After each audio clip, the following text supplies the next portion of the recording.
Hi, good afternoon. Welcome to today's Recycling Roundtable discussion.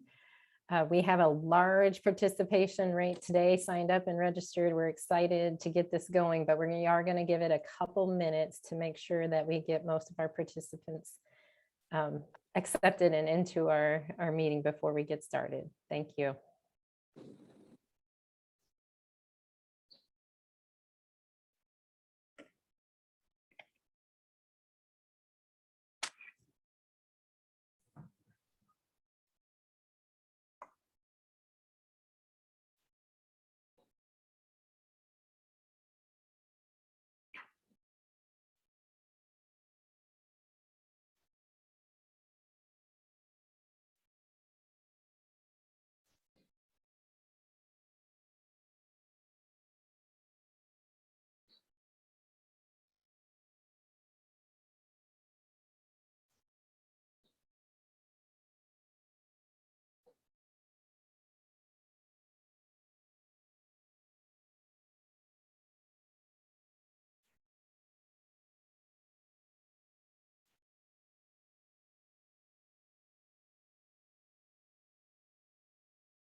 Welcome again to those that just joined.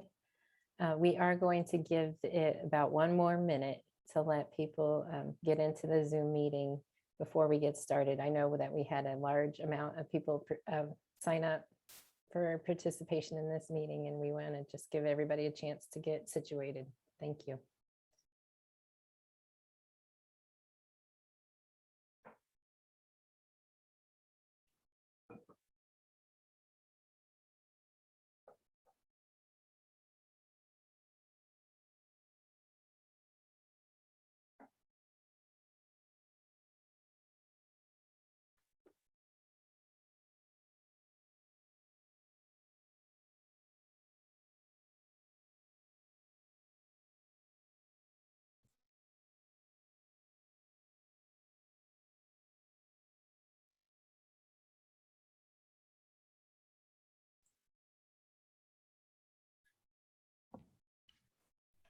All right, good afternoon. I'm going to go ahead and get started. I'm sure a few people will join us as we get started, but I will start with some housekeeping notes. Thank you for joining us today. I am Deanna Garner, Recycling Development Program Manager for IDEM's Office of Program Support. All microphones are currently muted. We will be taking questions and comments from participants at today's meeting. All participants will be able to unmute themselves and ask questions or make comments at the appropriate times. If you have a question or technical issue during the presentation, please use the raise hand or chat feature. To access the raise hand or chat feature at the bottom or top of your screen, depending on your device, you will see a menu bar. You may have to move your mouse or touch your screen for the menu bar to pop up. In the middle of that menu, there is a chat icon, which you can click on to show the chat dialog. You should also see the raise hand option. Please utilize the raise hand or chat features if you have any questions or comments, and you'll be called upon at the appropriate time. For those on the phone, if you have a question or comment, you can raise your hand by pressing that's *9, and we will call on you at the appropriate time. When called upon, you'll need to unmute your phone by pressing *6. For everyone present via Zoom in today's meeting, feel free to identify yourself when speaking. If any members of the media have joined us, please utilize the chat feature or email media@idem.in.gov if you have any questions or would like to schedule an interview. This meeting is being recorded and will be posted on IDEM's website, recycle.in.gov. With that, I am excited to welcome you all to IDEM's first recycling roundtable discussion, and I'm going to be turning this over to Julia Wickard, the Indiana Department of Environmental Management's Assistant Commissioner for the Office of Program Support and Agricultural Liaison, for a brief welcome and introduction. Good morning, or good afternoon, Julia.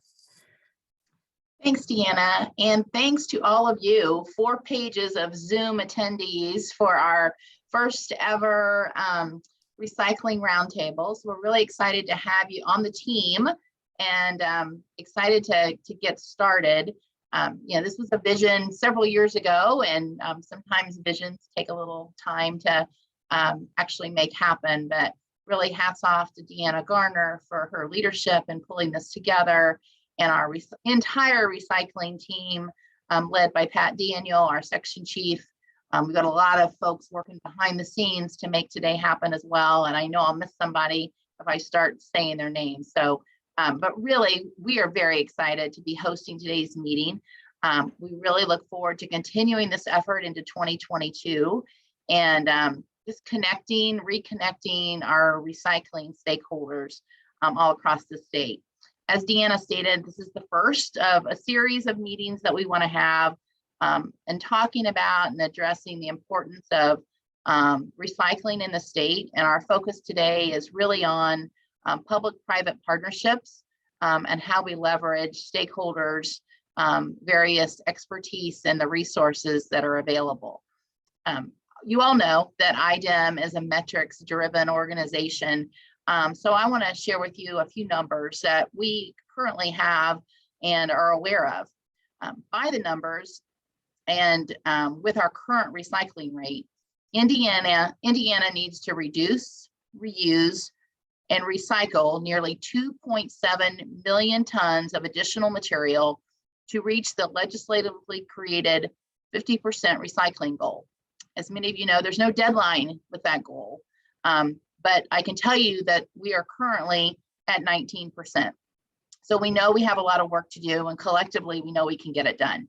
By addressing all areas of the supply chain for recyclable materials, including curbside and drop-off collection, increasing collection from industrial, commercial, and institutional sectors, increasing the capacity and efficiencies of the MRFs across the state, as well as an expanded prevention and recycling efforts for food and organics waste. We know that we can move forward with a thriving circular economy by meeting those recycling goals that I stated earlier, ultimately enhancing sustainability in our state and helping the environment, which we're all about. Now more than ever is really the time for us to come together to find those solutions around the issues that face our recycling systems in the United States. And we know the momentum is really strong. US EPA recently issued guidance for a national recycling strategy and vision, and we must continue our work with the state measurement program that is really led and championed by our friend Tom Lees, who really keeps us all in line in terms of the numbers. And we will do our part here at IDEM by continuing these efforts into the next year, as I mentioned earlier. US EPA recently announced the overall national recycling goal of increasing the United States recycling rate to 50% by 2030. So there's a deadline at the national level. This national goal will provide the benchmark to evaluate the success of the collective efforts to improve the nation's recycling system. Another focus is food waste prevention. In addition, this year, just a few weeks ago, actually, on National Recycles Day, the EPA released part 1 of their national recycling strategy. They have announced it is part 1 of a series on building a circular economy to enable the nation to reach that 50% reduction goal by 2030. Additional momentum, though, is in place and is provided by the bipartisan efforts that are going on at our national level. We look at the infrastructure conversation that's happening in Congress. We know that that could provide EPA with a historic investment in solid waste and recycling.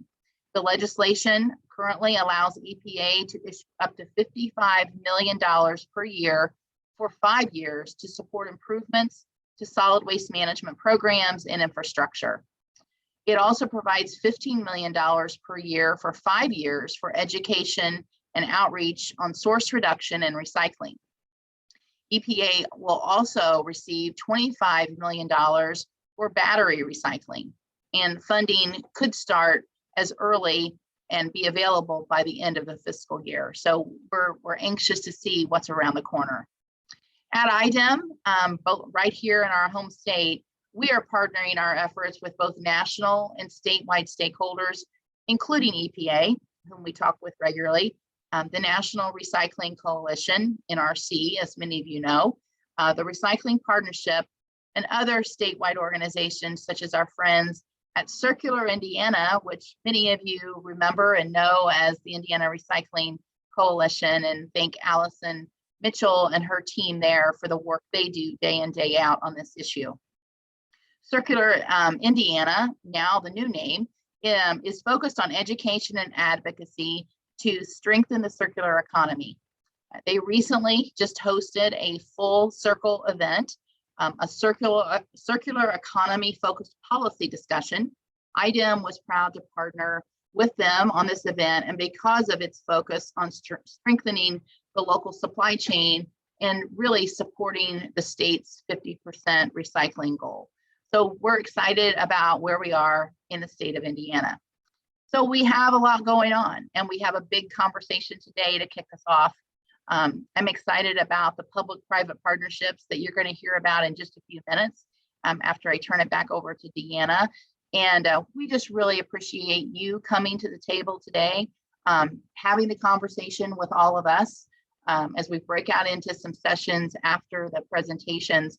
We're looking forward to hearing from you and the feedback that you have to share. We're really thrilled at the conclusion of today's program when we break out into those breakout sessions where we'll be facilitating over 175 of you that have decided that this is important and that you've chosen to spend your Wednesday afternoon with us. So I just once again want to say thank you for being a part of this initial conversation. And we look forward to what holds in the future as we talk about recycling in the state of Indiana. So with that, Deanna, I'll turn it back over to you. And again, thanks to our team behind the scenes here at IDEM making this event happen. And thanks to all of you for joining us today. And thank you, Julia, for all the work and support you do to support the recycling team here at IDEM. For those of you that just joined, I do want to reintroduce myself. My name is Deanna Garner. I am the Recycling Market Development Program Manager. And I am about to share my screen to go over our agenda and a few points over the first slides. So just give me 1 second.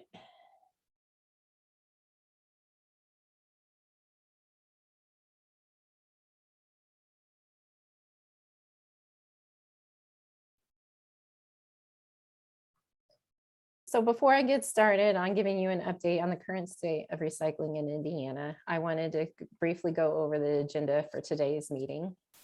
And that is, after our welcome and introduction from Julia, we are going to go over the current state of recycling, some facts and data that we have.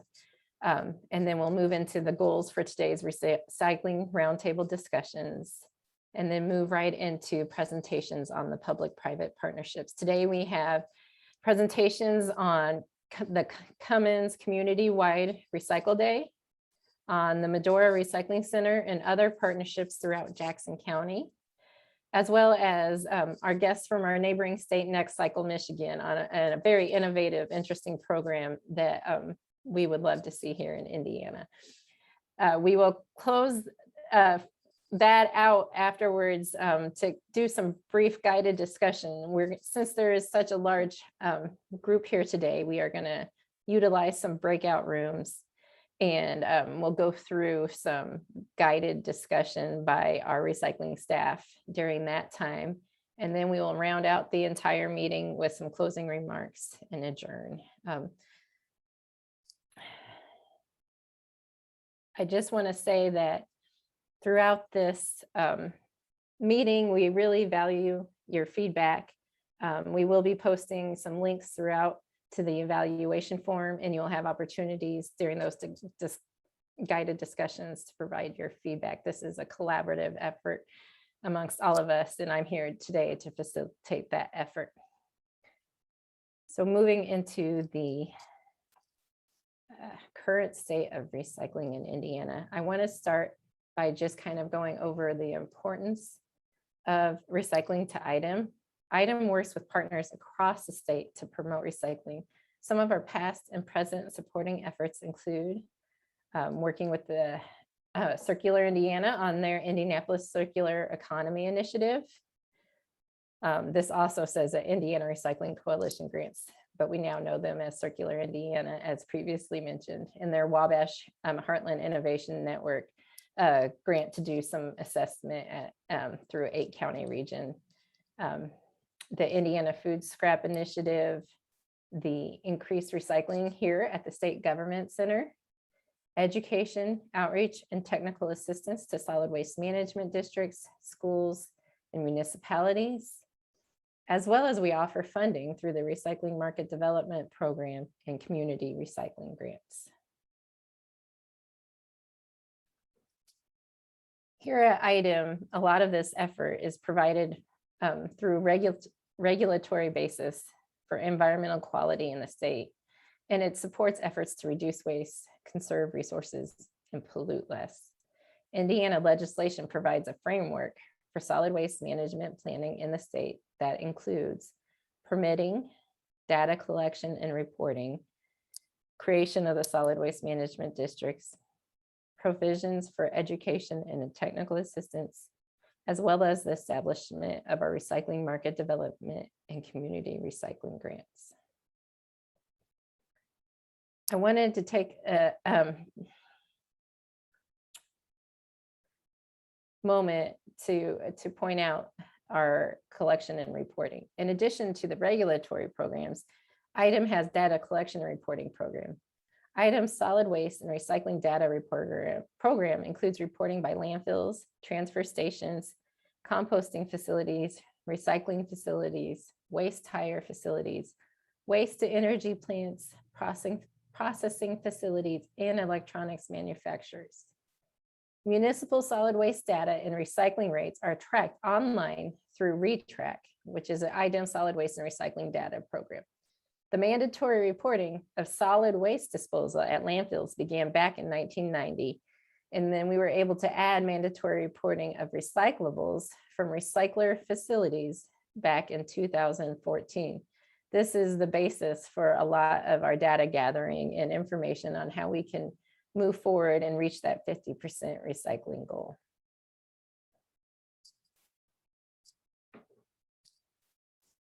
So what are those numbers that we've been getting? The data we collect through reporting helps measure progress, as mentioned, towards that Indiana recycling goal of 50%.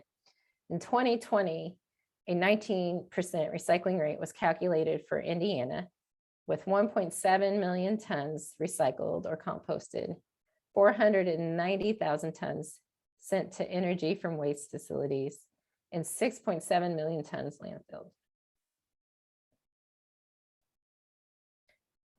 In this graph, you can see the materials recycled broken down by their material type.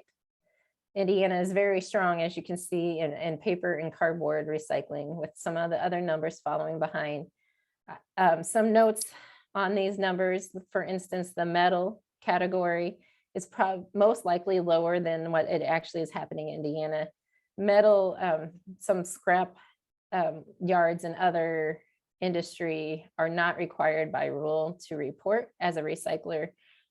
So I don't believe that we're getting the numbers that are actually happening here in Indiana currently at this time. Also, we have a single stream mixed category here, and that accounts for materials that were sent out of state before they were being sorted. So we don't know better numbers on how those are divided up. In addition to data we receive from the reporting requirement, we are fortunate this year to receive data from the Indiana Recycling Infrastructure and Economic Impact Study. This study was commissioned by the Recycling Market Development Board and conducted by GT Environmental.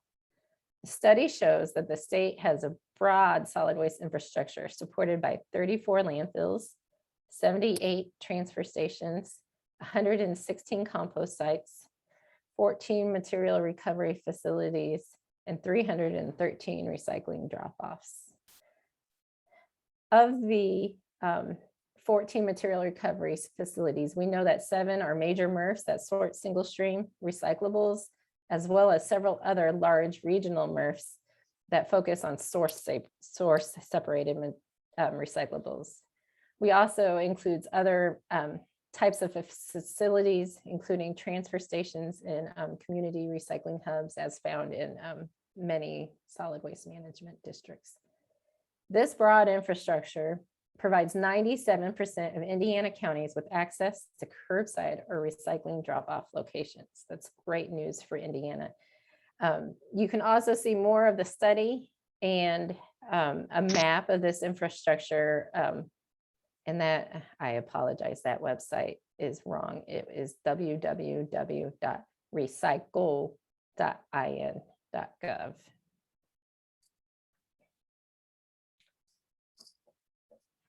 Here we can provide some economic impact numbers as well, which is an exciting result of the study that was just released.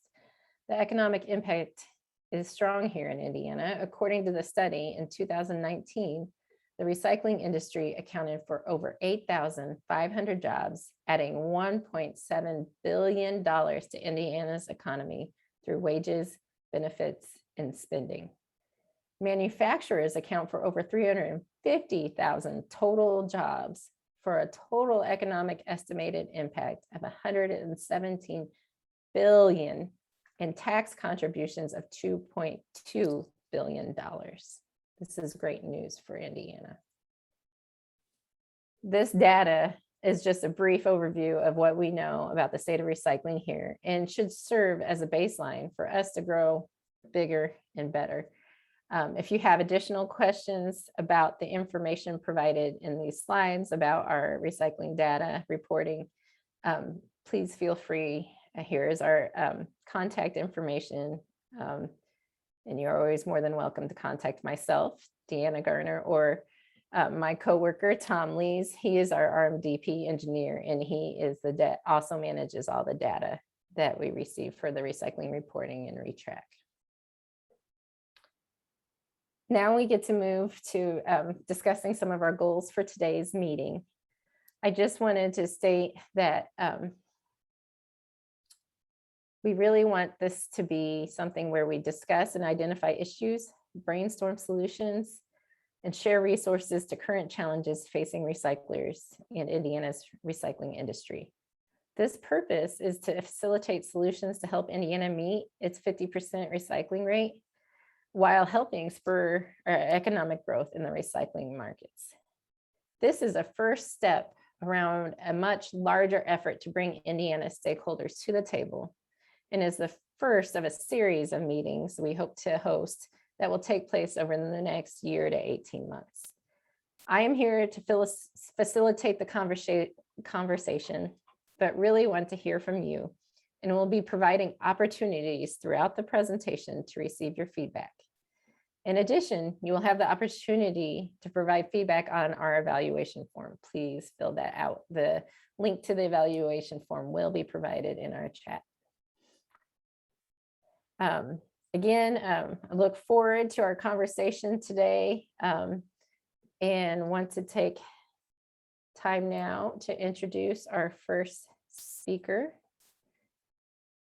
Our first topic for conversation is going to be the Cummins Community-Wide Recycling Day. We have Heather Cecil, Director of Bartholomew County Solid Waste Management District, and Dave Werkamp, Environmental Manager at Cummins Incorporated, and they will be talking about their Community Recycling Day. Thank you.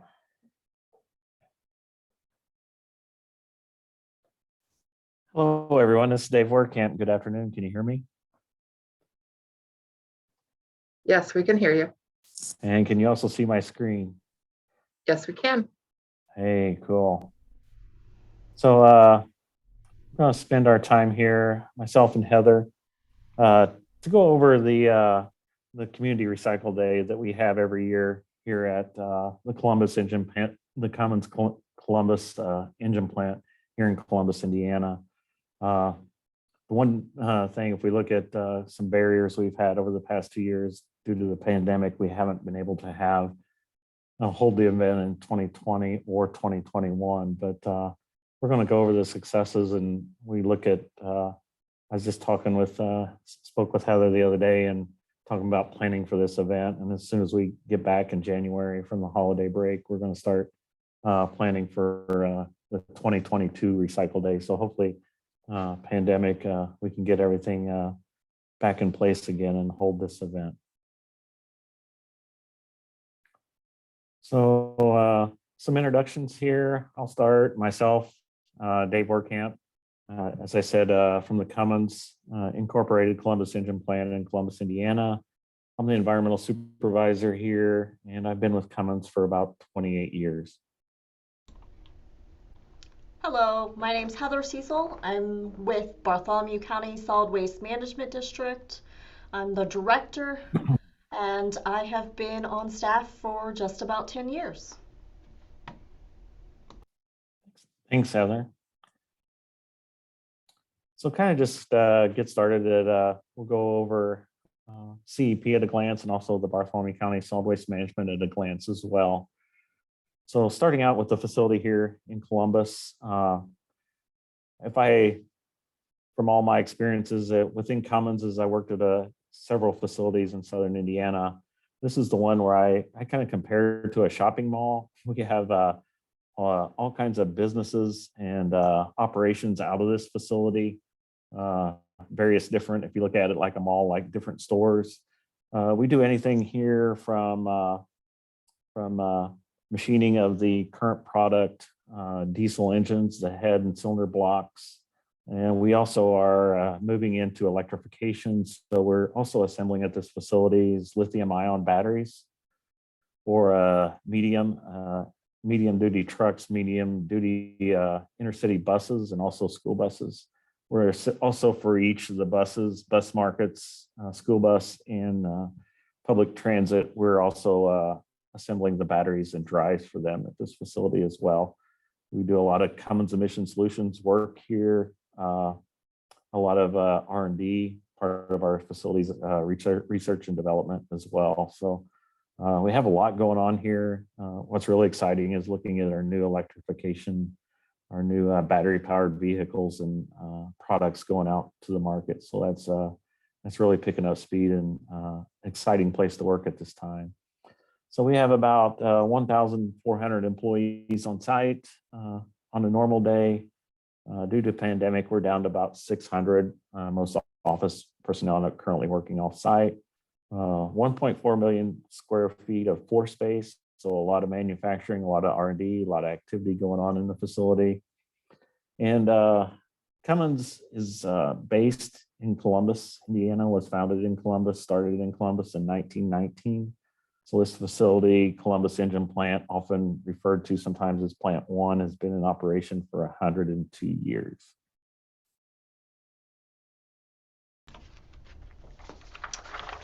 Hello again. So the Bartholomew County Solid Waste Management District was formed in 1991 as a solid waste district, but we had been doing work in the community for quite a few years prior to that.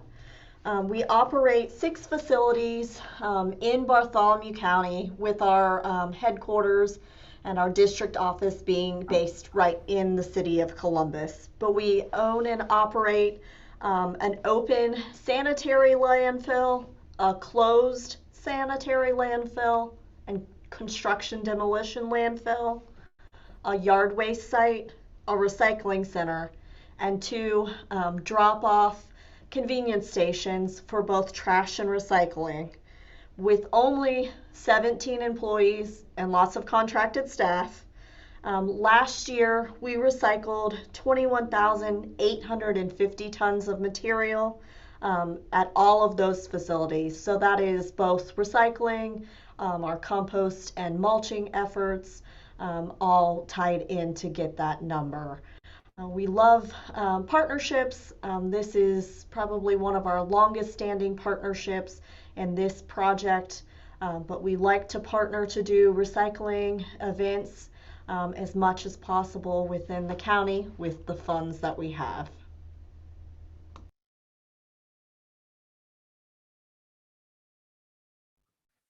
So looking at our partnership, the Columbus Engine Plant, we've been in partnership with the Bartholomew County Solid Waste Management District for several years. The event here started in 2010, the Community Recycle Day. We also include within that Recycle Day multiple vendors, waste vendors. Obviously, to get rid of a lot of the waste, we need a lot of support from vendors and avenues to get rid of the material we collect and get it properly disposed of and recycled. We work with various organizations. We work with Orphan Grain Train. We've accepted in the past clothing, household items and stuff like that. And to see if an organization is such as Orphan Grain Train and other community organizations could use some of the stuff we collect that day. So, and the residents of the Columbus community, we work with the residents. It's kind of a partnership. I know from the past year, not 2 years, not being able to conduct the event, the amount of phone calls I get, people in the community wanting us to conduct it or asking, hey, what can we do with the material?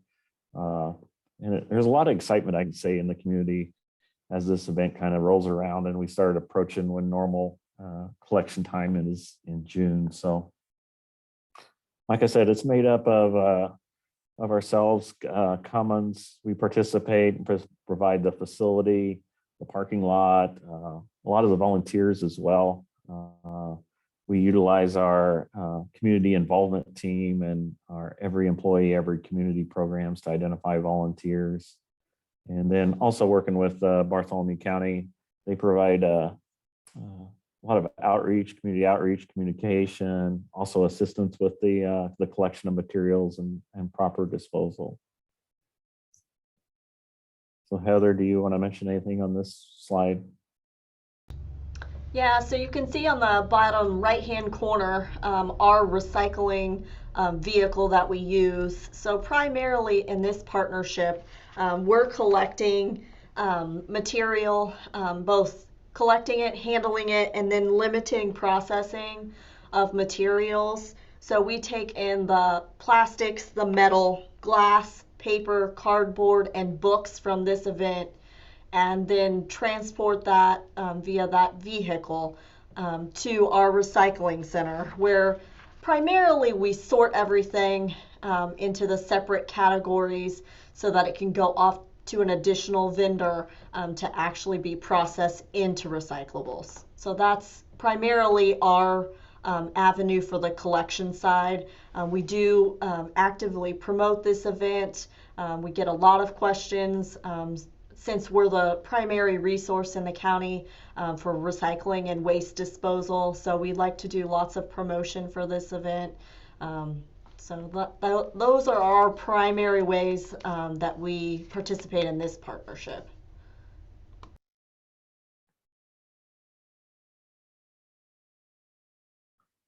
So I got a short video on the event. It's kind of neat, and it just kind of shows the day kind of in a time-lapse video and the amount of material and vehicles and just everything that's going on that day.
bit of recycle day. Recycling for the community. Recycling day. Recycle day. Recycling day is awesome!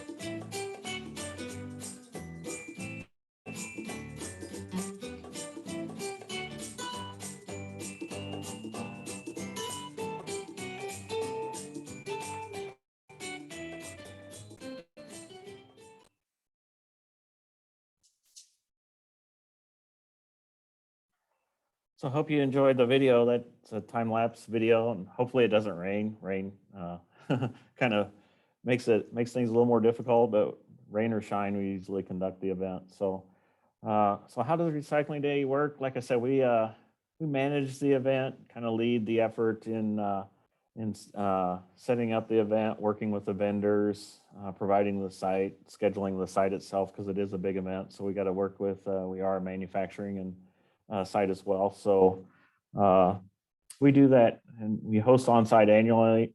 Like I said, with the past 2 years, we have not been able to do that due to the pandemic. And this is provided by Cummins at no cost to the community. So we fund the disposal cost and any other costs that are kind of incurred with that day that we have to fund. So that's all covered by Cummins and the Cummins Foundation. So this provides local household with convenience. So one thing I think a lot of people really like this event, they can drive through. We provide the manpower. People don't have to get out of their car or truck, and we unload and properly put segregate the waste and put it in the proper container. And then, as Heather was saying, also Bartholomew County works with us as well, Solid Waste Management District, and providing us the tools, resources as well to help our, we've seen that 231 volunteers. We're not all waste experts. So a lot of times their help from Bartholomew County is out with us as well, looking at materials. Hey, what can we do with it? What do we need to do with it? And so it provides a good service, real time. Hey, we'll take your material, just drop it off. You don't even have to get out of your car. And then we'll also provide the proper disposal.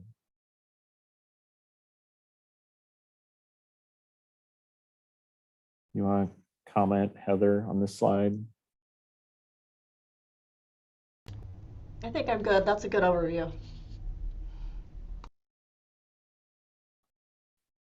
So the Cummins Recycle Day event offers a unique opportunity for the community and for community involvement in responsible environmental practices. So we look at it, we drive, one of our corporate measures is also community involvement for our employees. So this event gives an actual on-site community involvement opportunity for our employees. And as we mentioned, 231 employees in our 2018 event from the video. And our goal here, and has always been, to keep materials out of landfill and conserve natural resources whenever possible. That's a goal if we look through our Cummins corporate goals, environmental goals, and we also bring that to the community. So successes, so over 370 tons of material since 2015. So if we look at the 4 years that those 4 years in a bundle there, that's 370 tons. And we've grown in popularity from the start of 150 cars in 2010 to now we're looking at over 1,000 cars in a 12-hour period. And those 213 employees are really busy. Their volunteer efforts are really used to the max on that, especially moving the large TVs and stuff like that. So as you can see on the right, a total of 370 tons. And if we break that out, there's quite a bit there on the others as well. E-waste being one of the actual largest collected on that day. So this here's our 2019 event flyer. So this goes up in the community as well. We reach out to local newspaper, local media avenues, and advertise the date, and also put these up around the community so people can see them. and on Facebook and all their social media avenues as well.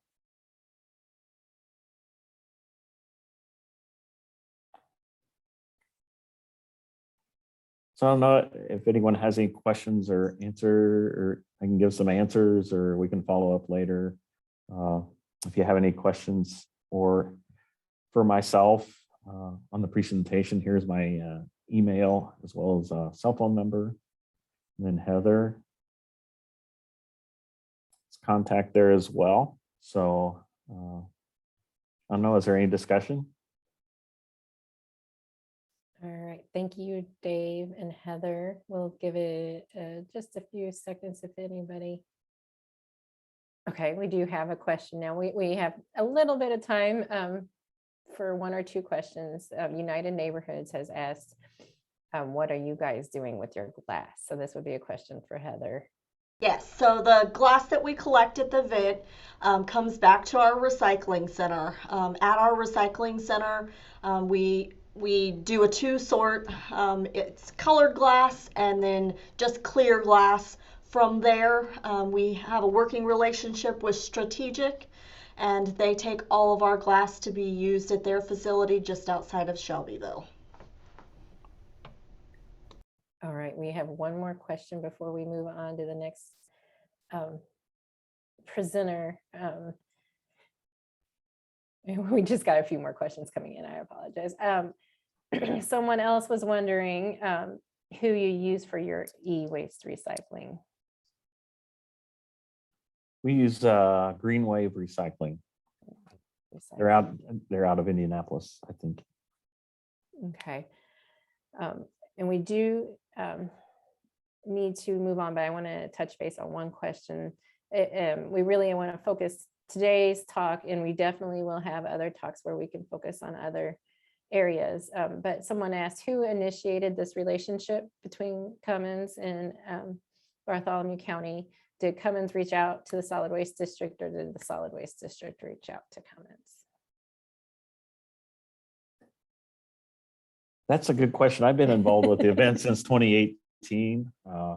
So initially, I'm not for sure who reached out to who, but it works. It works.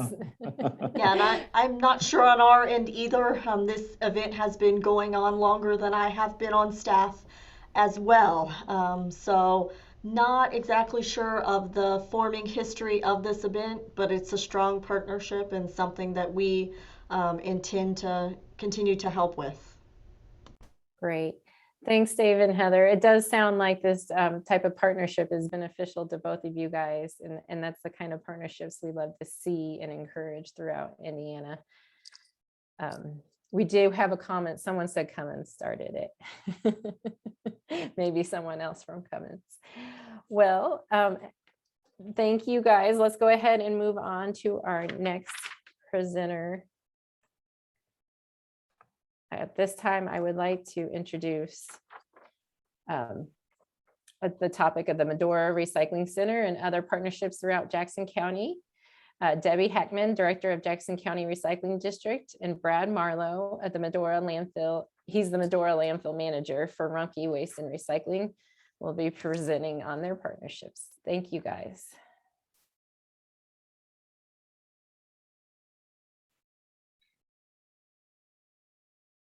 Okay, I guess I'll get started. Good afternoon to everyone. A little bit about Rumpke for those who may not know. We were founded in 1932. We are a privately owned, family-owned company. We have 14 regional landfills and 12 recycling centers, primarily Indiana, Kentucky, Ohio, and West Virginia. At Jackson County, at the Medora landfill, so we do have a landfill. We also have the recycling center, which is what we're talking about today. We have a hauling operation, and then we have a maintenance facility. So it is kind of neat to see how, trucks that use the scale for trash also use the scale for recycling. So it's always good to see that diversion. And I'll let Debbie touch on Jackson County. Okay, Jackson County Recycling District has only one employee, and that's me. and we don't own a lot of property. So to get our job done, we depend heavily on partnerships, and one of those is with Rumpke. You see by the slide that our mission is to reduce the amount of waste going to landfills by educating residents to reduce, reuse, and recycle. So it's kind of like the cat and the mouse game here, because I'm trying to do exactly, try to keep things out of the Rumpke landfill. So, but of course, Rumpke is also has their recycling center and collects recycling. So it works good hand in hand operation. All right. If you want to go ahead, there we go. So some of the benefits, the recycling center opened in 2017, partially funded by a grant from IDEM's Recycling Market Development Program. And it was supported by the Jackson County Recycling District. We process basically two streams. We have what we call our cardboard side. Then we have a single stream side that is compacted. We do a rough pool of contaminants, a quick pool, and then that single stream is loaded into semis, and once full, we ship that to our Cincinnati home office that has essentially one of the nicest MRFs in the country for further separation and sorting. On the cardboard side of things, we also do a quick pool of contaminants, and we don't get it all. It's a three-man operation. The belt moves fast, but we do our best to get items out. Just some background. I took over just after the facility opened. I've been employed with Rumpke for some time, but I came in right after the opening. And after I took over, we were probably collecting around 500, roughly 500 tons a month. Now we're encroaching on the averaging about 700 tons a month. So it's had some nice growth. And the next bullet point is really the big thing. We have access in our rural areas. We've really boosted the volumes that we're getting. We just didn't have anywhere to take things and regardless of processing, but we were really struggling for a number of years, and this center just really changed things for us as a company. And then I also think for third parties, we have a number of third parties that utilize the recycling center as well. So on the next bullet point, you'll see the difference, but we also did an expansion in 2020 to recover, process, and really clean up our material. But a few years ago, when the big push from China to clean your recycling, we were struggling with that, and you'll see the differences. You'll see the original facility and then the expansion that was put on in 2020. The third bullet point that Brad touched on about the increased access to recycling, because this facility is located in Jackson County and because Rumpke has a hauling operation there as well, that it was made possible for us to have curbside recycling available to everyone in the county. And not just because of the distance to haul it is less, because this facility is there. So it made really opened up the opportunities for recycling in the county. I'm not sure there's any other county in the state that has access to countywide curbside recycling.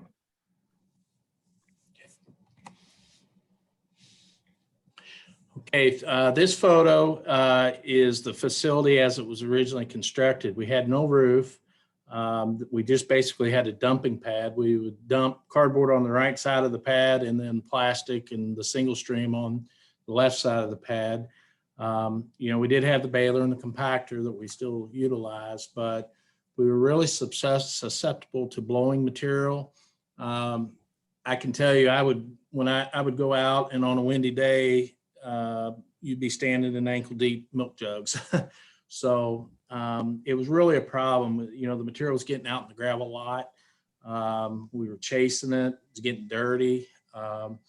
So we knew we had to do something, but this was a start. I think that's the big key is we were able to get a start. And then, the Rumpke's family is just totally dedicated and invested in recycling. And so they knew we needed to expand. And so then we went back for a second grant round for the next slide. And so in 2020, we added 12-foot push walls. The facility trucks can dump back in there. So now our equipment is dry, our product is dry. For the most part, it doesn't blow. We're not chasing it out in the lot. Since this picture was taken, we also this year added in asphalt through half of the facility, and we're going to do the other half this year. And we've got room to grow too. We're not, when I say we're approaching 700 tons, we have more capability to add more tonnage, and I do expect it to keep growing, probably incrementally, but it's just been a fantastic project to be a part of. And like I said, the Rumpke families, their investment. We had a number of Rumpke employees. I saw Ben Pettigo was on the call. I know he was instrumental in helping get the grant and with IDEM, their assistance. So it was just an all around great project.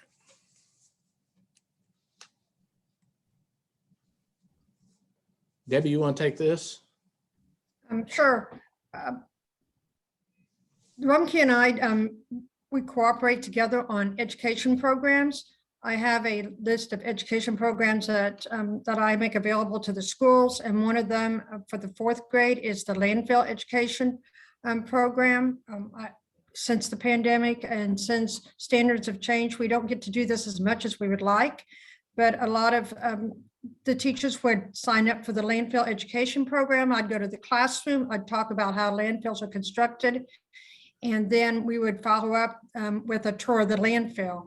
And this really ties everything together. It gives the kids an opportunity to look out there and say, hey, why is that cardboard there? That should be recycled. So it really emphasizes the importance of recycling. Then they get to go to the recycling center where the pictures that you saw earlier, and they can see how recycling happens. Also on education, we cooperate with Rumpke. What you see there on the right, the green and white, it was a postcard that we sent out to everyone in the county.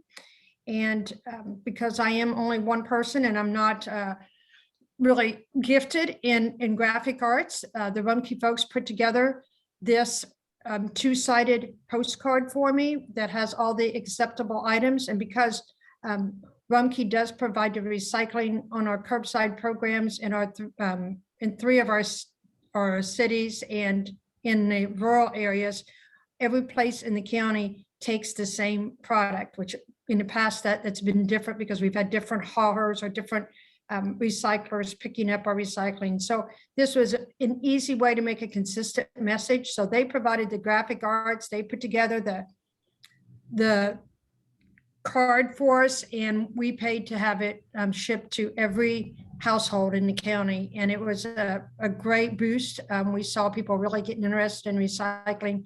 They have this card now they can keep on their refrigerator or keep in the kitchen, or and they can refer to that when they don't know what can or cannot be recycled.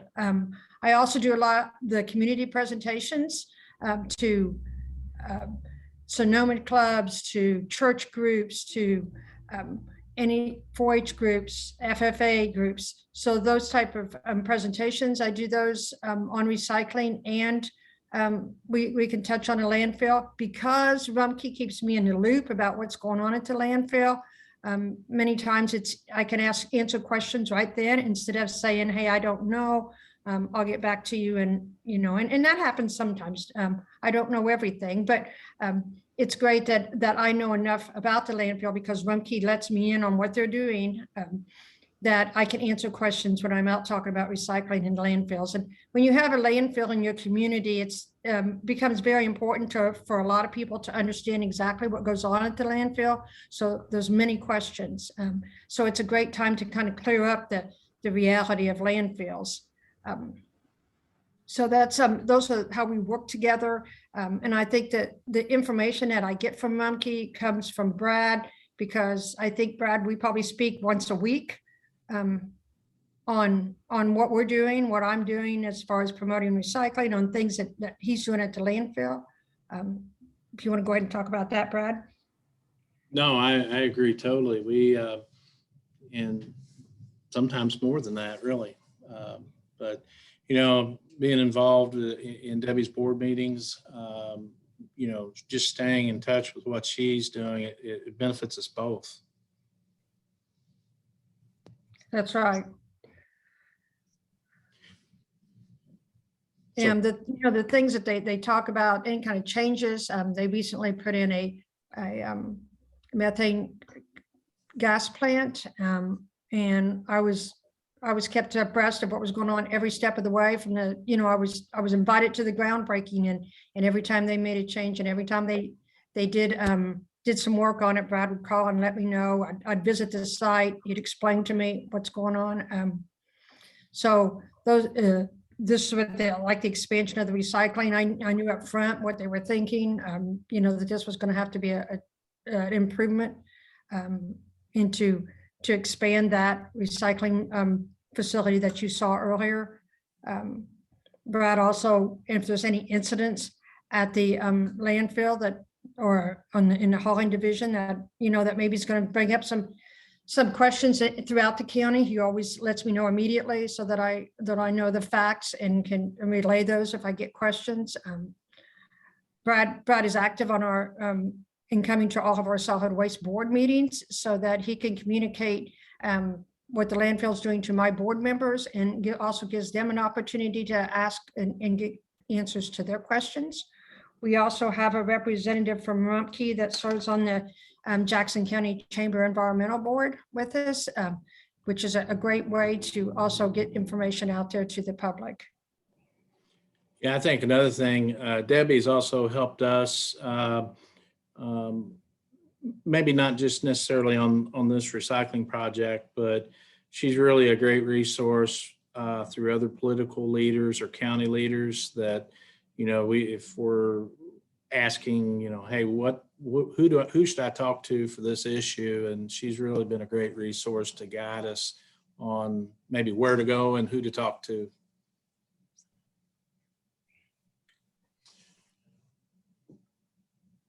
So as part of the partnership, Debbie certainly provided letters of support through the market development grant proposals. I'm not as familiar with the second bullet point, but I believe that relates to our tub recycling. That was a little more of a corporate effort, I believe. Debbie, if you want to expand on that, I wasn't involved in that. Yeah, that was the increase of tubs about a year ago, and that's when we send out the new flyers introducing that we've added tubs to the plastic recycling in addition to the bottles and jugs. So that Rumpke let me know about that. That's when we decided that would be a great time to send out the advertising, is when we have a new product, so that everybody would have consistent advertising there. And these additions, these grants that Rumpke get, they do nothing but help me make my job easier, because it opens up more opportunities for the residents in my county. The pictures you see here are some of the robotics that were added into our Cincinnati operation. Really neat. I've got an opportunity to see those. I guess when I hear robotics, I think like a Star Wars CP-30 up picking recycling, and that's really not the case. So that's actually the bottom right picture is actually, I guess what you could say is a grabber. It's just an air that will latch on. There's photo eyes in there that detect, I guess, the type of plastic. It goes down and makes a pick and then kicks it off to the side into the correct bin. And I believe, if I'm not mistaken, they're adding more of those, I believe, into the next year, up to, we'll have 5 total. So it's just absolutely amazing that recycling has come that far.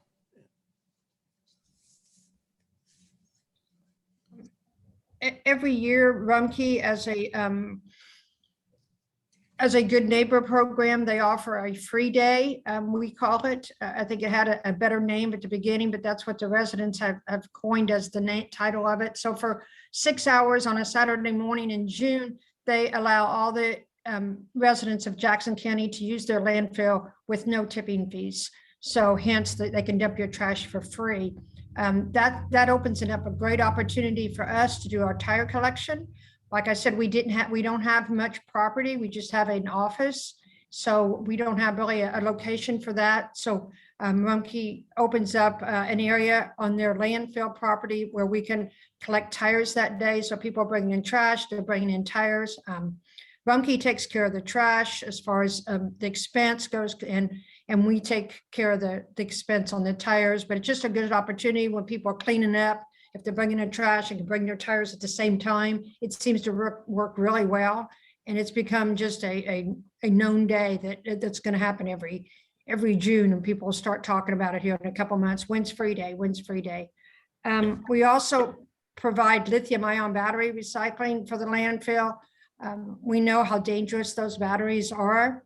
A few of them have ended up in the recycling center. I think a couple of times they've sparked, and I'm giving Brad's folks, some real extra concerns. So when those batteries show up in the recycling or anywhere they show up in the landfill, he calls me, we collect them and see that they get disposed of correctly and recycled. It's really nice. We have, through the company, we have some battery recycling options, but Debbie just swings up once a week and gets them. So it's really nice. We don't have to store them. And actually not just lithium ion, you've handled some other batteries for us as well. So That's right. We have a household hazardous waste program, so we can handle those type of things through our program. I guess we had questions.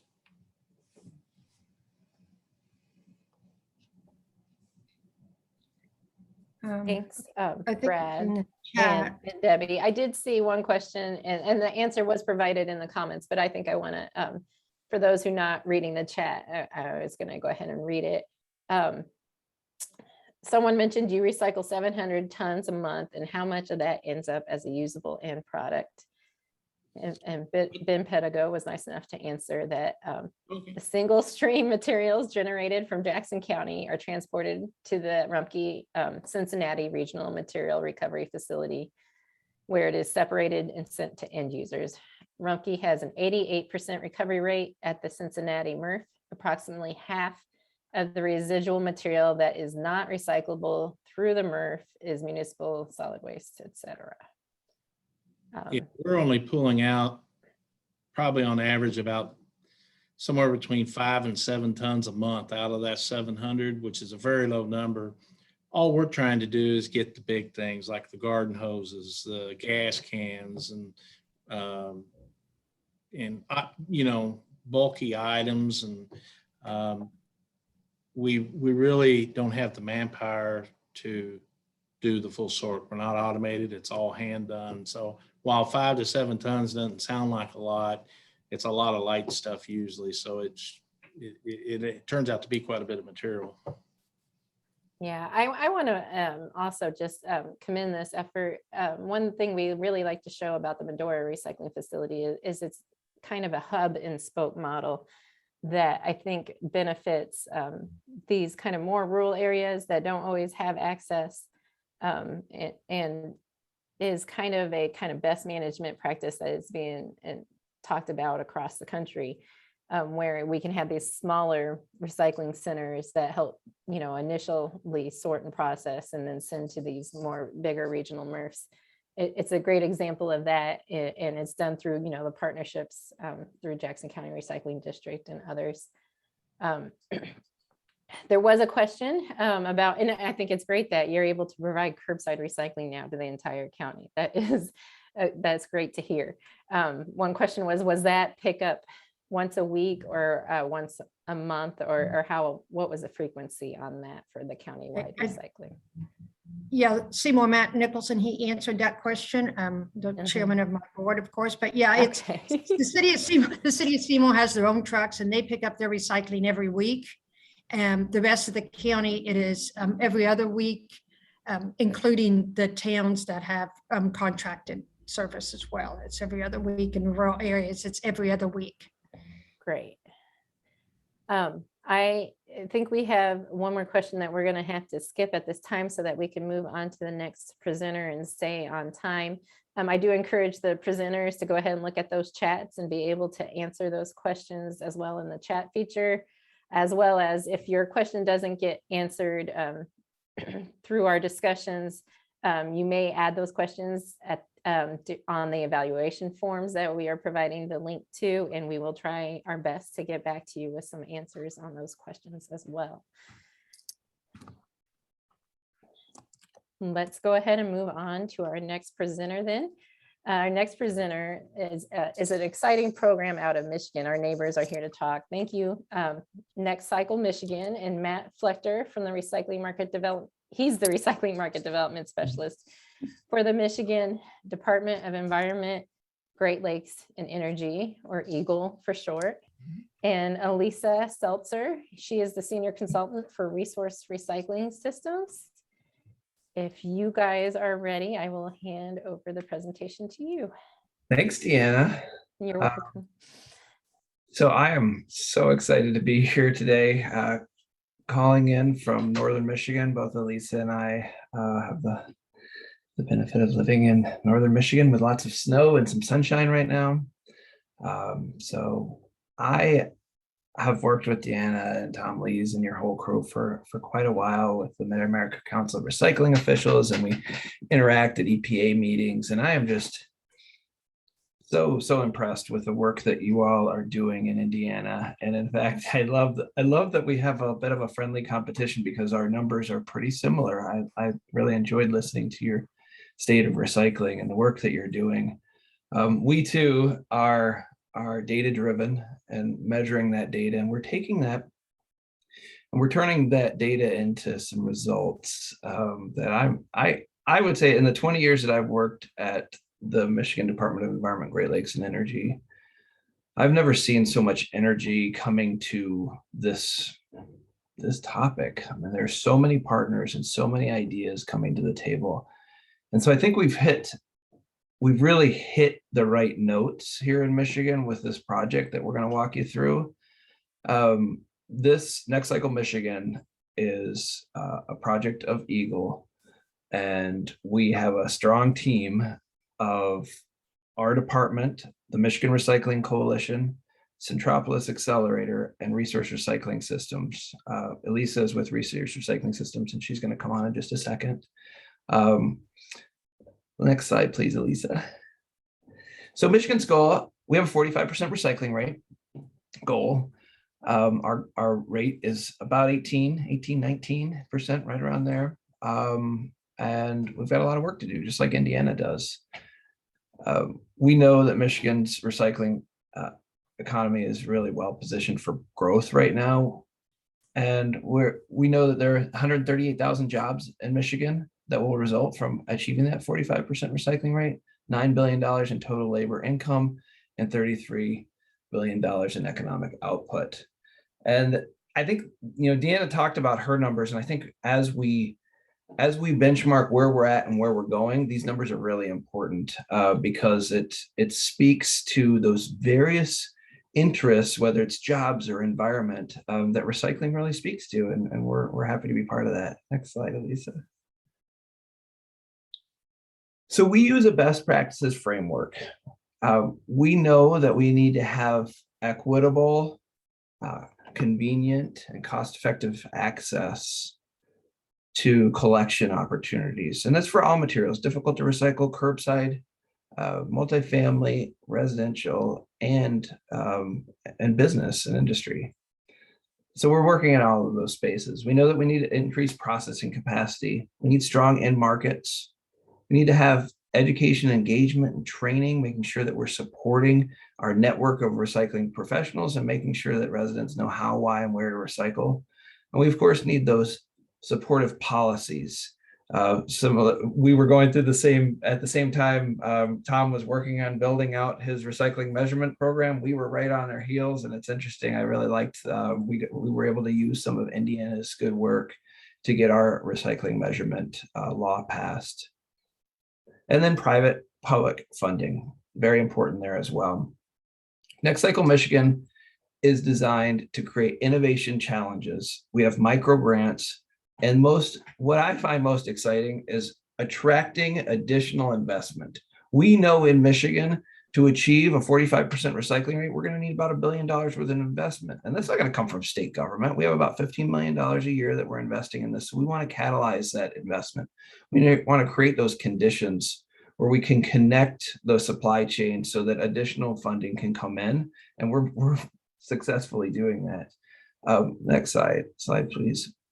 So why do we have innovation challenges? That part of it. We know that our traditional grant making process was in many ways funding those programs that were already going to move. We weren't incubating and growing the good ideas. We were going to those people that were already ready. So how do we get everybody into that pipeline so we can grow our recycling collection, processing, and in markets at whatever stage those potential grantees are at? And how do we help these ideas get in front of other funders? So innovation challenges are different from that traditional innovation funnel in that they create a competitive atmosphere that's supportive, and we're providing additional assistance to those teams so that they can get to that end stage where they can access those funds. Next slide, please. So Elisa, talk to us about what the next cycle process is. Absolutely. So thanks for having me. So the next cycle process, I'll get into what those innovation challenge tracks are in a minute, but each challenge track has an early engagement and recruitment process. So we're really looking for teams, projects, partnerships that have an idea that they're ready to move forward on, but they could use some help. We base the opportunities on a gap analysis, so we know what the needs are in Michigan, and we recruit teams and projects and partners that have the solutions that will help get Michigan to its 45% goal. There's about 6, 8, 10 months process from this early engagement where we're attending meetings, we are having events when we can do things in person, all leading to an open application process. We make the application pretty simple. It's an online portal that we developed. And teams are able to say, yeah, we want to expand our drop-off facility, our drop-off collections, but we don't have the partners, or we don't have the infrastructure we need, or we need some help figuring out the funding and how to do it sustainably. So those are the kinds of projects that can come in. Once they're in the next cycle process, we're working with them. There's an onboarding session. We help them develop a work plan. There's mentoring, coaching. There are collaborative engagements with all of the teams in a particular track. There's a boot camp where we're bringing the teams together, ideally in person, for networking, learning how to develop your pitch. Like, what's your story that's going to attract investors? What's missing that you need? What's the missing link for your success, for implementing your project? There's one-on-one consulting that goes along with this. It culminates in a pitch session where the teams are giving their best 5 minutes, with a slide deck, with a video, whatever, to say, this is who we are, what we're doing, what we need to make it happen, and looking for you. And so that leads to funding pathways. So not only the Eagle traditional grants, there's a funding pool just for teams that have gone through next cycle. And there's also other award pool funding where we're attracting partners that want to sponsor teams that are finding solutions that fit with their mission. So what are the tracks? This is very adaptable. We do have a next cycle initiative in Colorado. We also have one in Washington State. We're talking to other states as well. So each one's a little different. Colorado just has one track. In Michigan, we have 6, and there are 3 underway and 3 about to launch. So we're at a really good point to be able to share early results and demonstrate how dynamic this project is. So the first one to launch was flows. That's foods, liquids, and organic waste systems. So these are all our organics. Michigan identified organics as a priority, both food waste reduction, reuse, repurpose, composting, anaerobic digestion, you name it, reducing food waste going to landfill. The next one over is I2P3. This is for the public sector. This is for communities looking for developing their intergovernmental initiatives or public-private partnerships to grow their drop-off network, to figure out how to finance curbside, to create an authority to better organize around economies of scale. The third one over, Matt already mentioned, is micros. These are mini grants. This is $10,000. You've got a small demonstration project. You want to do a pilot to see how you should do food scrap collection. You just, if you had a document shredder, you could bring in that nice bright white office paper. Small projects, small amounts of money that can help you make a real impact. These are ongoing throughout the year with about 3 funding cycles. But what's really neat about these micros grants, it's getting a lot of people into the Next Cycle community where they can then network and take part in events with the other tracks as they're occurring. The recycling innovation technology is for the really novel, cool stuff, kind of the cutting edge ideas. And that track has also already launched and some really neat stuff happening there. The recycling supply chains is really about the supply chain. It's connecting the dots. It could be about needing a glass aggregation site so you could get glass cleaning equipment so you could have a better end market. It could be about developing a hub and spoke drop site network. But this is all for the private sector in terms of the lead on the project. So I2P3 can be any project led by the public sector. Recycling supply chain would be a private sector led initiative.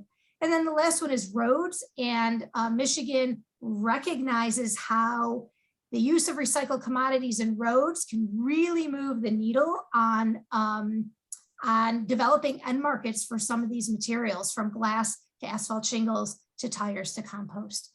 So those are the 6 tracks in brief. I do have a video I'm going to attempt to play.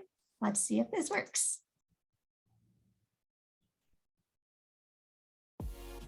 Recycling and recovery jobs could add $9 billion more of labor income into the state of Michigan.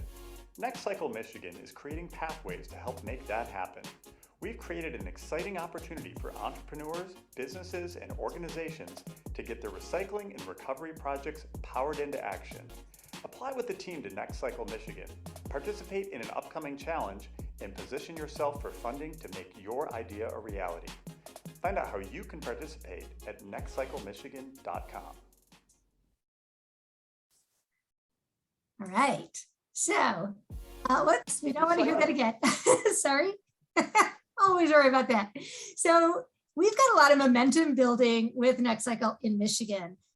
Over the course of the first 3 tracks that have launched, we have 126 applications that have been submitted. We've had 48 teams selected so far with projects across the gamut of the needs and opportunities in Michigan. So we have projects selected for organics processing, textile waste recovery, food scrap collection, glass, wood waste, automotive streams, AI and robots, there's your cool novel technology, byproduct utilization and packaging. So a really diverse array of projects to demonstrate impact in the state. So I want to give you a little sense of the diversity within one track. The flows track is the one that's all about organics, reduce, reuse, repurpose, and compost. And so we have a diversity of teams. You can see their logos along the bottom of the screen.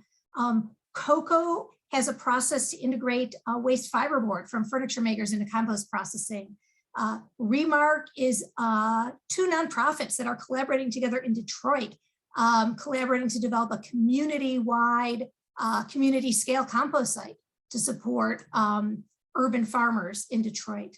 Saver Metrics, This is on food waste prevention and waste reduction upstream of food production. So they've got this using sensors and AI technology to achieve that.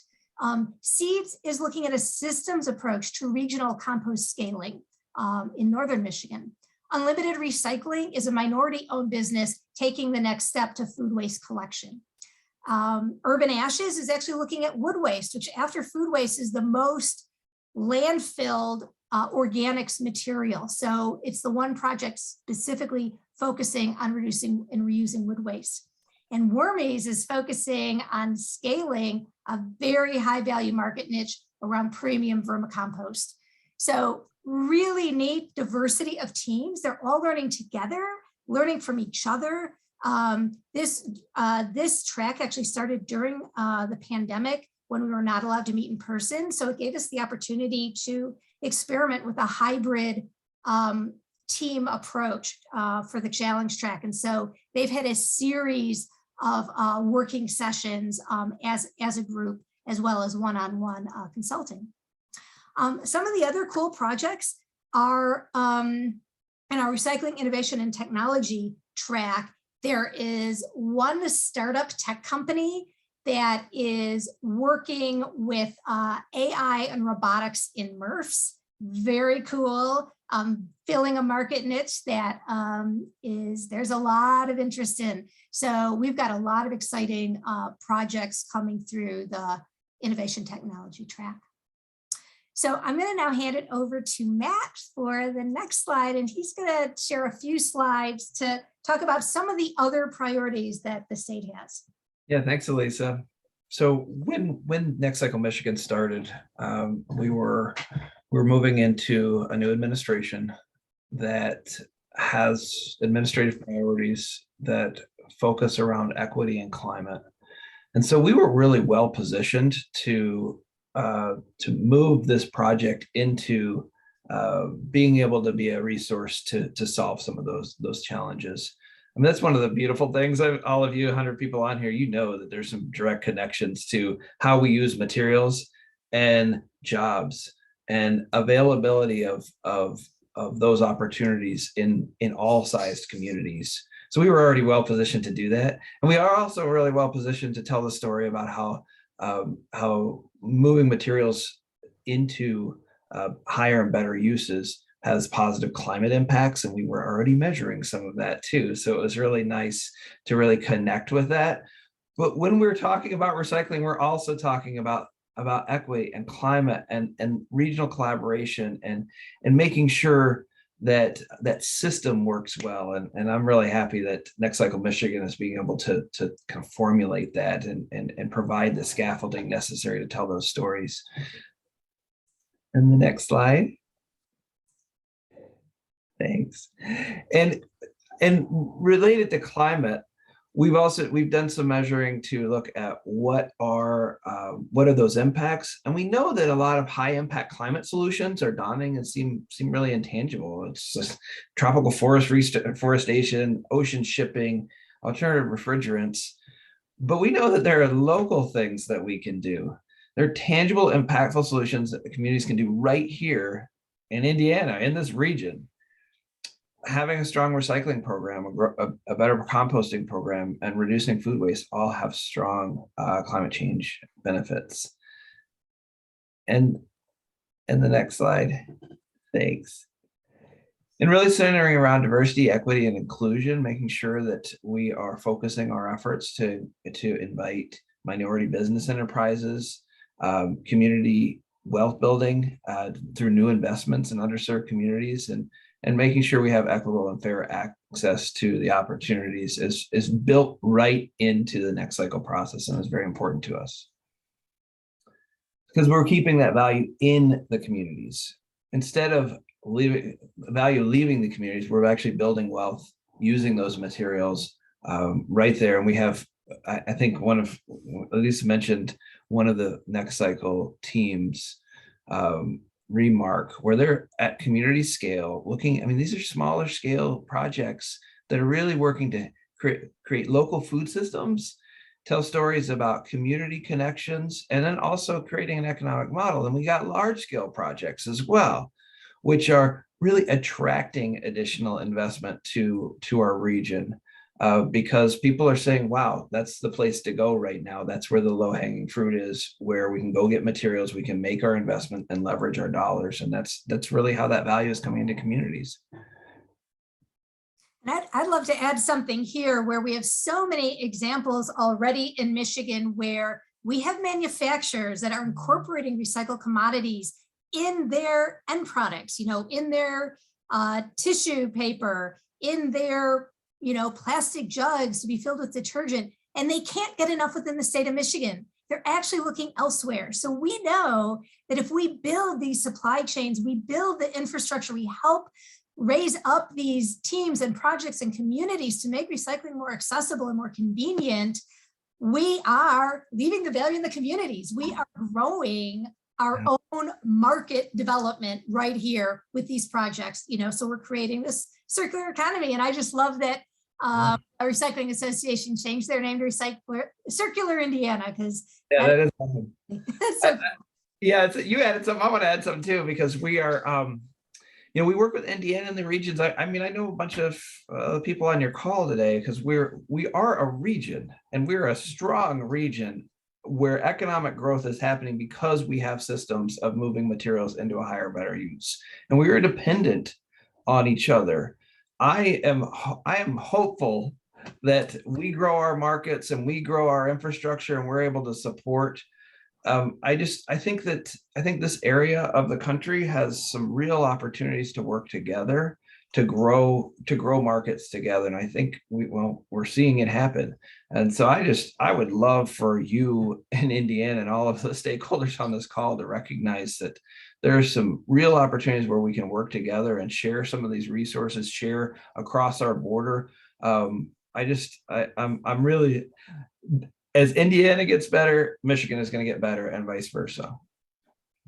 And one more thing I would share, we didn't really focus on this in this presentation today, but there is a whole sort of partner development and nurturing side of Next Cycle, which has been really productive and fruitful. It would be partners, I loved how the previous presentations highlighted their partnerships. So we have haulers and processors like Rumpke in Michigan that are partners at the table saying, we want to work with more communities. We want to help drive those solutions. They're at the table too. We've got the end markets like Great Lakes Tissue, who's making tissue paper out of 100% recycled materials. And they are really excited to see more engagement and more communities recycling cartons, because not that many were, 10 years ago, and there's a lot more interest in that. So we have many, many examples of how bringing partners in and developing that robust network of sharing and project development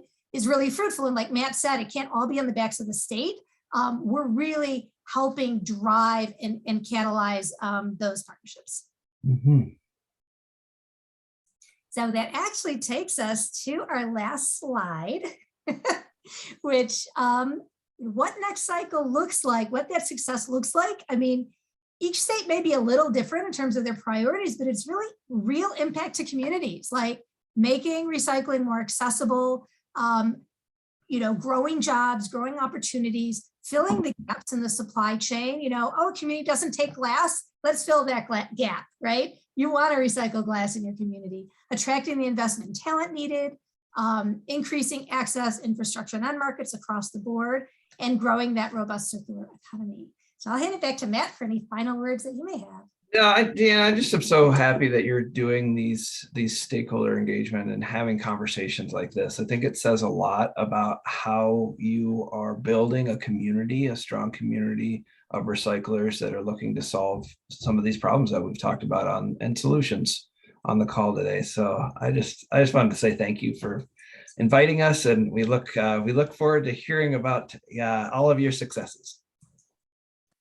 Thank you, Matt and Elisa. Your presentation was great. And I included you guys in this presentation to show Indiana another example of how public-private partnerships work. a couple questions in the chat were about funding sources. And I know with this next cycle, Michigan is providing funding, but it's a lot of partnerships with the end markets and other users and others who are pledging their funding into the program as well. For sure. I You don't want know me if you want to make a comment on that. You want me to take that question? I can Sure. answer it in the chat. The actual funding source for the structure, the scaffolding, I'm talking about what the process is through the Renew Michigan Fund. And we also have some grant funds that are identified for those teams, as well as our infrastructure and market development dollars. The funding source, somebody mentioned in there about solid waste surcharge. That was the path that Michigan was on, looking at increasing solid waste surcharge to get additional funding for regulatory oversight of the recycling system, as well as grow markets and restart our planning process at the local level.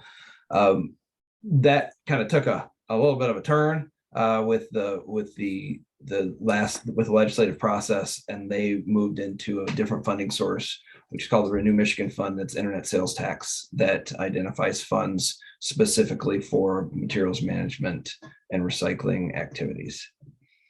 But you're exactly right. And I think we hit this point pretty good, that it's not just those funds that are making this successful. It's attracting additional investment.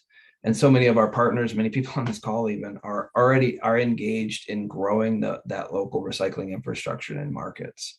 And so that's what makes Next Cycle, I think, unique, is that it has that real goal to create that process where we can attract additional funding. Great. Thanks, Matt. And I also just want to comment on Lisa's comment about those partnerships.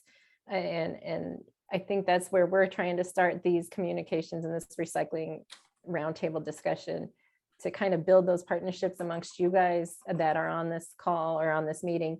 I know we have a great manufacturing base in Indiana, and a lot of you guys today are end market users of recycled material. And we also have a great representation, not just Rumpke, but other waste haulers that provide recycling options here in Indiana, as well as the solid waste management districts and other interested community members.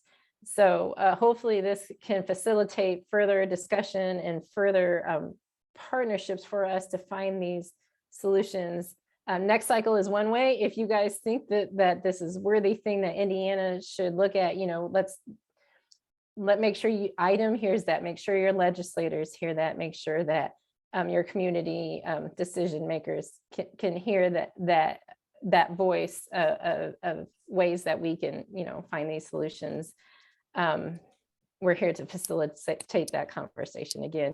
And last, I just want to say, because I know a lot of people are asking for resources and we can't really hit all the questions, but in the evaluation form, a link was provided again. The last question asks if you'd like to be made part of a directory. So those participating in this call will receive a directory if you agree to be posted on it, so that you guys will then be provided with that to connect later on after this conversation as well, to continue these kind of connecting and conversations. Thanks, Matt and Elisa. We do need to move on to our next portion. Great, thank you. And we are running a little behind my schedule, but we are going to be good. The last portion we are actually going to hit on is a chance for us to talk to each other. We are going to break out into 5 different breakout rooms in a moment, but I want to give you some instructions before that happens. Hopefully the smaller rooms will facilitate more conversation. And we're going to be utilizing a new tool. So bear with us, new technology, but we're going to be utilizing Google Jamboards. It's similar to a whiteboard. So when you are broken out into your room, the facilitator will be one of our item staff, and they will provide in the chat box a link to your specific Jamboard. You will go click on that link, and anybody, you do not have to have a Google account, will have access and editing capabilities on Jamboard to add sticky notes. So that is the one tool I want you guys to focus on when you're in Jamboard, and it is on the left-hand side, fourth icon down. It looks like a little note. You can click on that and add your comments to the questions, guided questions that we'll be providing. For your consideration, I'm going to list the questions real quick, but then you will also have we're now down to about 6 to 8 minutes per question. First question, what information from today's discussion did you find useful? Do you hope to implement or be part of similar partnerships like those shared today? Question 2 will focus on what goals you would like to achieve through attending these roundtable discussions. And question 3 will focus on what information or recycling challenges or solutions would you like discussed at future meetings? So with those thoughts in mind, you will now get separated into your breakout rooms and be able to access the Jamboard once your moderator has shared the link with you in the chat feature, and you will add sticky notes to those questions that I have just discussed. So at this time, I think it's gonna be completely random how we do these breakout rooms. Hopefully we have a nice mix of different interest groups and stakeholders. I think Jennifer, if you can go ahead and break us in.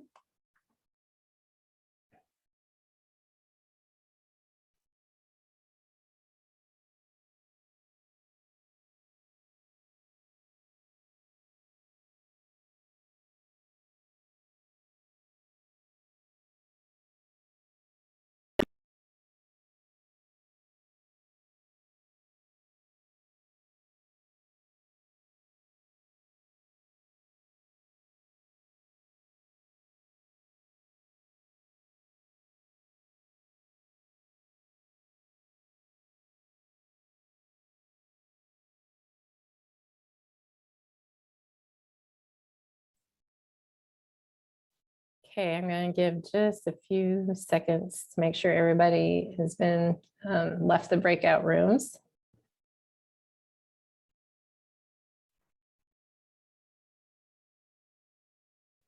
Okay. Welcome back, everybody.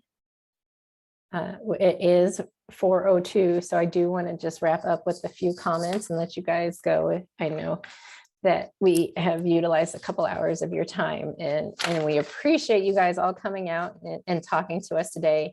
Hopefully you felt like there were some valuable conversations in the breakout sessions.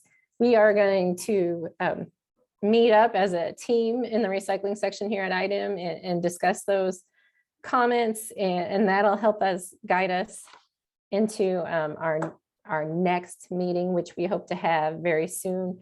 We'll look at those Jamboards and the evaluation results. Please take your time, take a moment to fill out the evaluation that we provided in the link in your chat. And we will share those comments and summaries through an email to everybody who has attended this meeting, and let you know once we set up the next meeting when that will happen and what our new topic for conversation is. And with that, I want to thank you guys for attending and hope you have a great day, and hope we work together and build these networking opportunities to help recycling in Indiana. Thanks, guys.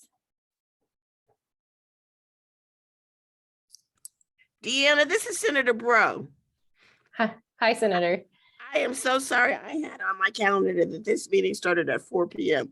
So I don't know where I got confused. But if I still remain interested in recycling. So if you'll keep me in the loop on future meetings, I would love to attend.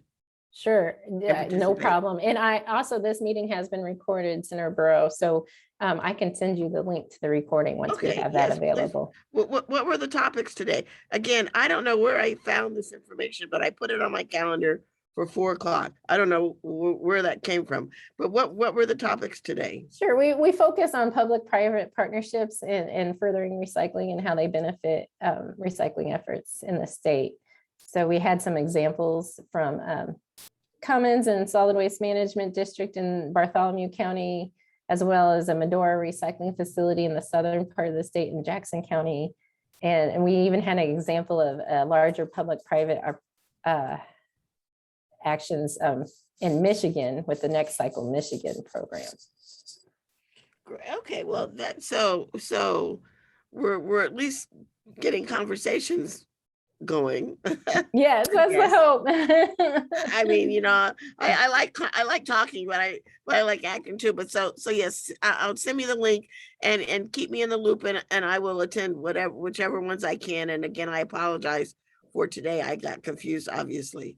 No Okay. problem at all. I will send you Alright. the link. Thanks. Hey, thanks, Deanna. Have a good Senator? Christmas. Bye, everyone. Oh, Yes. Senator Burrow. Hi, Bernie. Hello. Hey, thank you for your support. Oh yeah, you know, I love you guys. I love recycling. I try to do it at home. I don't do it very well. But I would love to see us get something where we really have a mechanism in place that allows all of us that want to participate in a recycling program statewide. So I stand with you, and I stand with you on that. Wonderful. Well, thank you. Okay, all right. Have a Merry Christmas, everyone. Merry Christmas. Merry You do the same. Bye-bye. Bye.